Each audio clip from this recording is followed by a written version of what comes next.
a lot of shows just kind of stop. That's how all of my shows have ended. They just kind of stop. Sometimes I'm just too emotional. Like the Inspired Disorder podcast, when that ended in Denver, I was so emotionally wrecked. I was so, like, I have never been as depressed as I was at the end of Denver.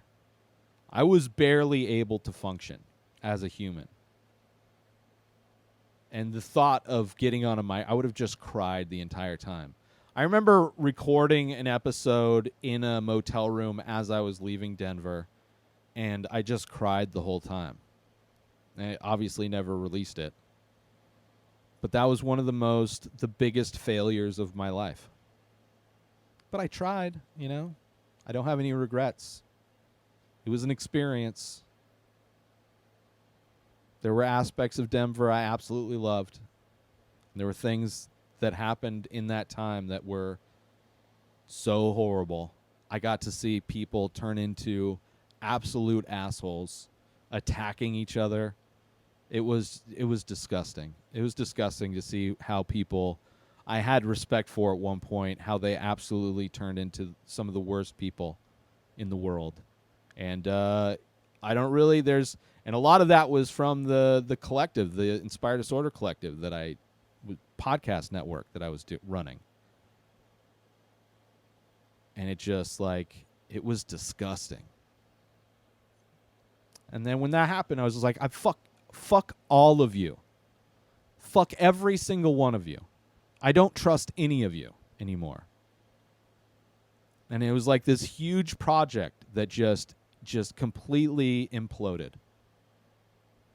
This thing that I'd spent so much time and energy on trying to promote small podcasts around the world, to create a place for people to promote each other and to encourage each other, and it turned into the absolute opposite. And then with that failure went the disappearing of our audience. The Inspired Disorder podcast audience pre-Denver was doubling every week. As I was getting ready to move to Denver, it was doubling every week. And when I got to Denver, it had all but disappeared. The collective imploded. In Denver, I was starting from scratch in so many ways. The reason why I went on 3 to 5 mile walks with my dog every day was because I was depressed. Had major anxiety because it was like, I just sold my condo. I left a job, cashed in my 401k, thinking that going to Denver, lower cost of living, I am going to grow the network. I am going to grow the podcast, and we're going to do this thing for real. And it all exploded. It was all gone. And I jumped out of that plane, and I was like, how am I going to do this? And I didn't. I had a friend, thankfully, in my old hometown that had a garage that I can live in. And as my last few dollars ran out, as I maxed out my credit card, I got back to this place and started from scratch again.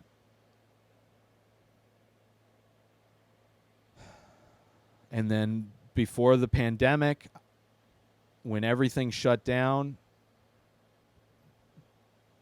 I was, doing Uber and Lyft and all the food delivery stuff to just keep afloat. Just to spend enough to afford groceries, give my friends some rent money. And when that all went away, I was literally down to nothing in my bank account when everything kind of went through. When the stimulus check I didn't know I was going to get went through, when unemployment that I didn't know I was going to get went through, and then it was like that gust of wind that gave me more time.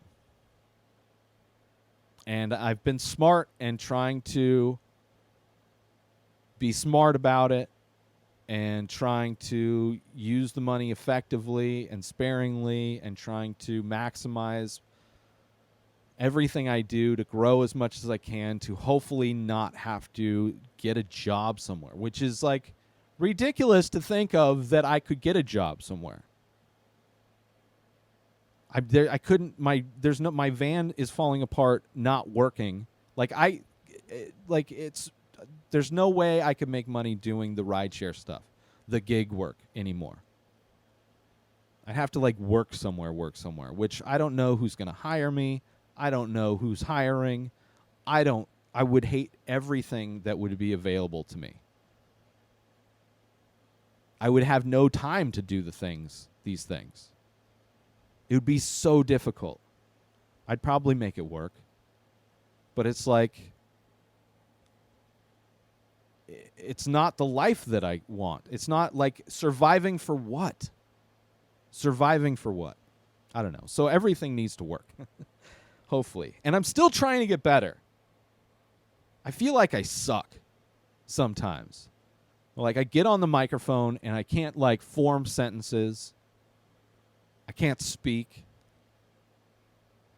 When I'm talking about a movie, I'm so scatterbrained, I don't even know who I'm talking to when I'm talking about a movie. So I want to get better at all those things. But we'll see. Ups and downs. Sometimes I feel oh, I got it. That was a good one. And then I go and do the clips, and it's ooh, that was not good.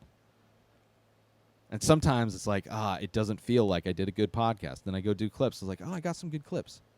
I don't know. It's insane. I hope everybody else is doing good. New episodes of The Ray Taylor Show come out every single day. Subscribe on YouTube and everywhere our podcasts are found. Binge the full week over at inspireddisorder.com/plus. Buy Ray Taylor Show merch over at inspireddisorder.com. And follow the show on Instagram at Ray Taylor Show. Have a wonderful day, everybody. Peace out!